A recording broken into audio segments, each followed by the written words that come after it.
Na história dos cartéis mexicanos, El Chapo Guzmán é um dos nomes mais famosos quando se fala da criação do cartel de Sinaloa, por exemplo.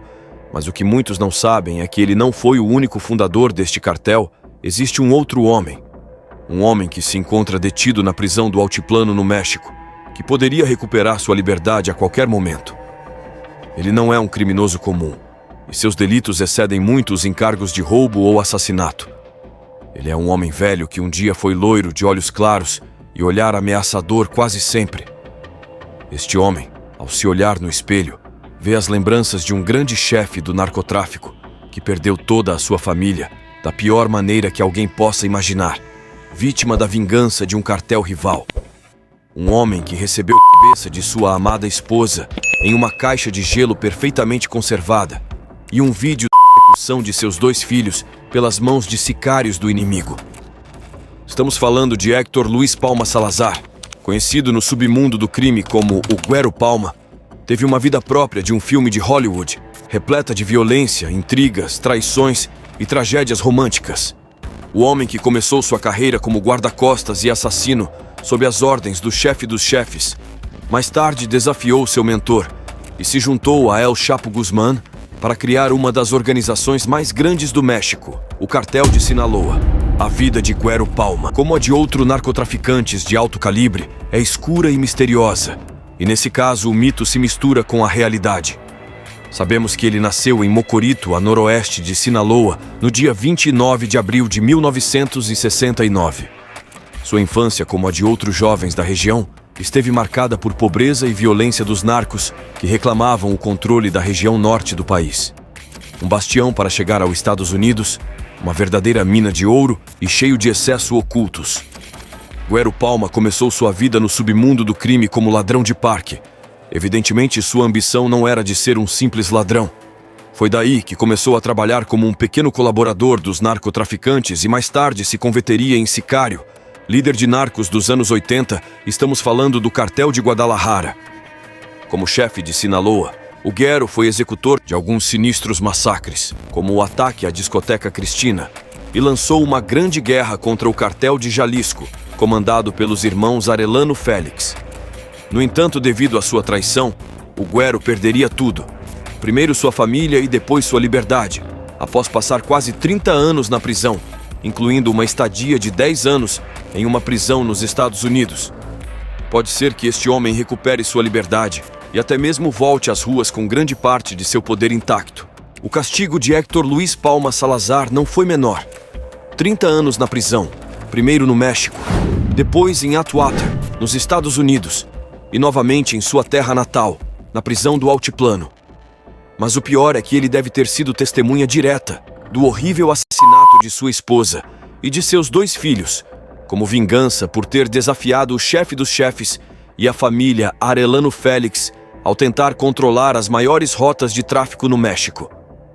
No entanto, o calvário do Güero Palma não é o de um homem inocente que sofre os desígnios de um destino injusto, mas sim o de um dos criminosos mais importantes da história recente do México, que conseguiu expandir o terror e a violência como líder do Cartel de Sinaloa, organização na qual reinou junto com El Chapo Guzmán, mesmo a partir da prisão. Antes de investigar os trágicos eventos que marcaram a vida deste sinistro narcotraficante, devemos conhecer a fundo sua história. Héctor Luis Palma Salazar, desde pequeno era chamado de El Güero, devido aos seus cabelos loiros e olhos claros, que o faziam parecer um pequeno gringo. Em sua juventude, ingressou no submundo de Sinaloa como ladrão de carros. Embora seu caráter violento e frontal o tenham destacado entre outros criminosos, isso fez com que o recrutassem como pistoleiro no emergente mundo do tráfico de drogas no Cartel de Guadalajara, que na época controlava todo o negócio, liderado por Miguel Ángel Félix Gallardo, o chefe dos chefes. El Güero Palma foi abrindo espaço no lucrativo mundo do crime junto a outras 2 jovens promessas.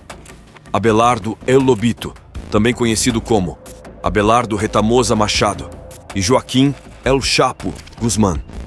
Esses homens se tornaram uma poderosa tríade que alimentava de violência ao cartel, competindo diante dos olhos do czar da Miguel Ángel Félix Gallardo, com os irmãos Arellano Félix, que embora fossem colegas de cartel, representavam uma espécie de inimigos internos para os três pistoleiros. Em 1988, El Güero Palma e El Lobito Abelardo Retamosa Machado foram culpados pelo cartel por perder um importante carregamento de cocaína. Embora Palma tenha conseguido escapar do castigo, Retamosa foi assassinado a pedido de Félix Gallardo. As tensões dentro do cartel cresciam mês a mês, e uma guerra civil entre facções de pistoleiros parecia inevitável. Mas o tempo se encarregou de resolver essa disputa quando o chefe dos chefes, Félix Gallardo, foi preso e enviado para uma prisão de segurança máxima, desarticulando sua liderança dentro do cartel de Guadalajara. Os conflitos internos fizeram com que essa enorme organização, que controlava todo o tráfico de cocaína entre México e Estados Unidos, não sobrevivesse à decapitação de sua estrutura. O cartel se fragmentou em outros cartéis menores. Os Arellano Félix fundaram o cartel de Tijuana. O cartel do Golfo renasceu com a chegada de Juan García Ábrego. E o Senhor dos Céus, Amado Carrillo Fuentes, que se especializava no tráfico aéreo, assumiu a liderança do cartel de Juárez, dando-lhe novo vigor. Mas os dois principais tenentes de Félix Gallardo, Palma e El Guzmán, uniram-se para formar o que hoje seria o cartel de Sinaloa, sem saber que se tornariam o maior poder narco do México. Com a captura de Félix Gallardo, o negócio do narcotráfico se abriu a uma grande quantidade de chefes que buscavam preencher os sapatos do rei das drogas. Entre eles estavam El Güero e El Chapo, que havia se formado como músculo do cartel de Guadalajara e agora aspirava a entrar para as grandes ligas, começando a operar o trânsito de cocaína de Sinaloa para os Estados Unidos. Ambos os pistoleiros fizeram uma aliança com Ismael El Mayo Zambada, que tinha vínculos estreitos com o cartel de Juárez e era bastante bom em organizar a logística necessária para o tráfico de drogas. Desta forma, Palma e Guzmán se tornaram a liderança operacional do novo cartel de Sinaloa, enquanto El Mayo cuidava da distribuição das drogas. Os três fizeram com que, em poucos anos, a organização se tornasse uma das mais poderosas do México e até mesmo uma das mais extensas em nível internacional, operando em dezenas de países nos 5 continentes e conectada com todas as máfias, sindicatos do crime e organizações importantes.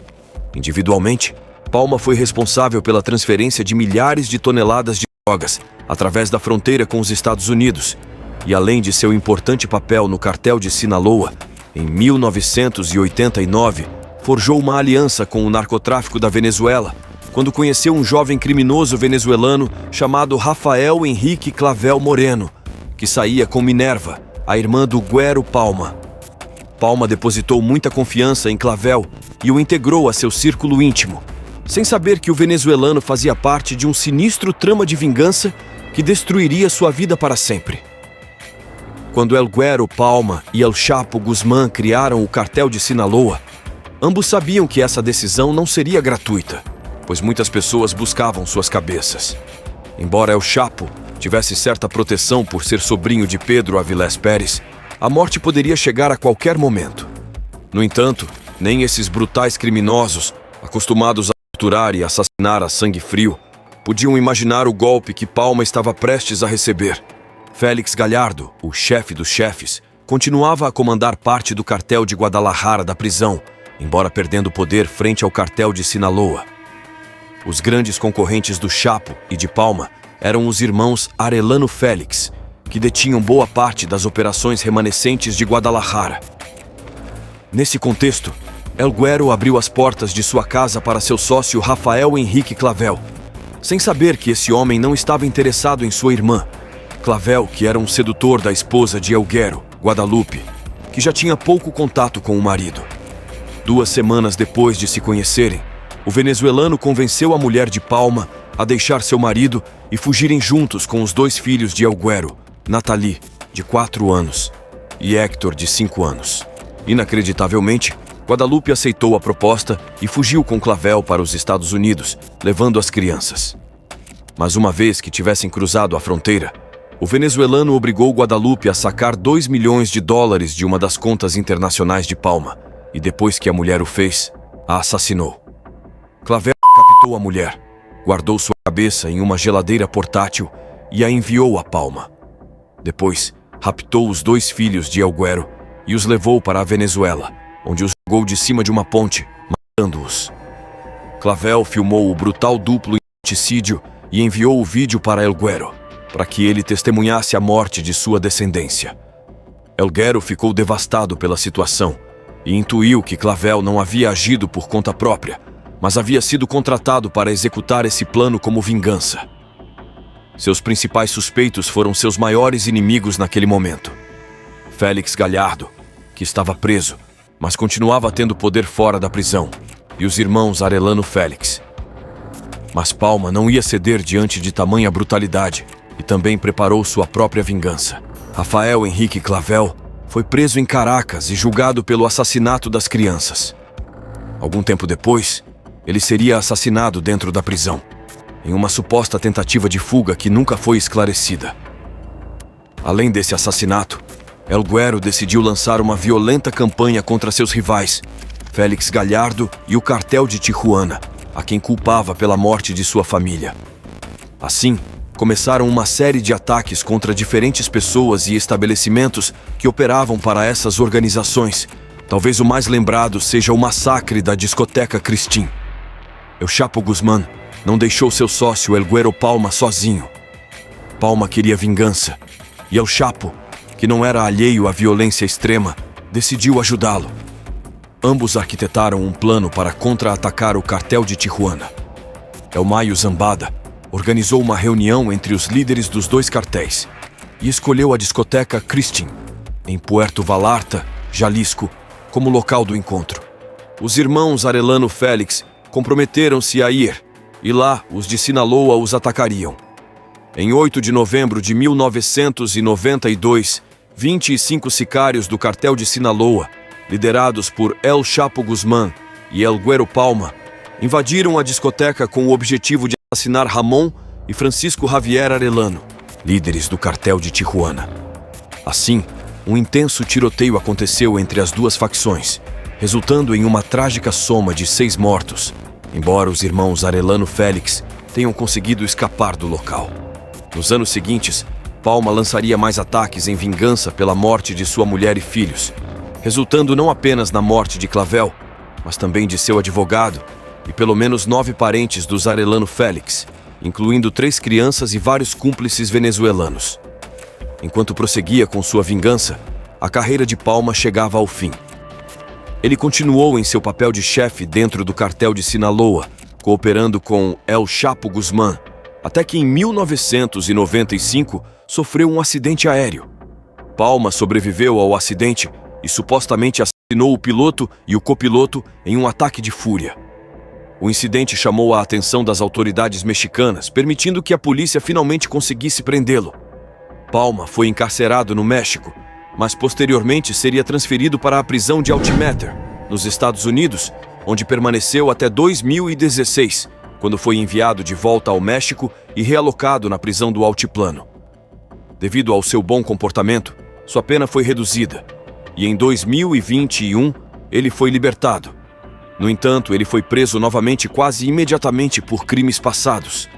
Ainda assim, neste ano de 2024, ele poderia recuperar sua liberdade e talvez até mesmo recuperar parte do poder que ainda mantinha no cartel de Sinaloa. Obrigado por acompanhar até o final.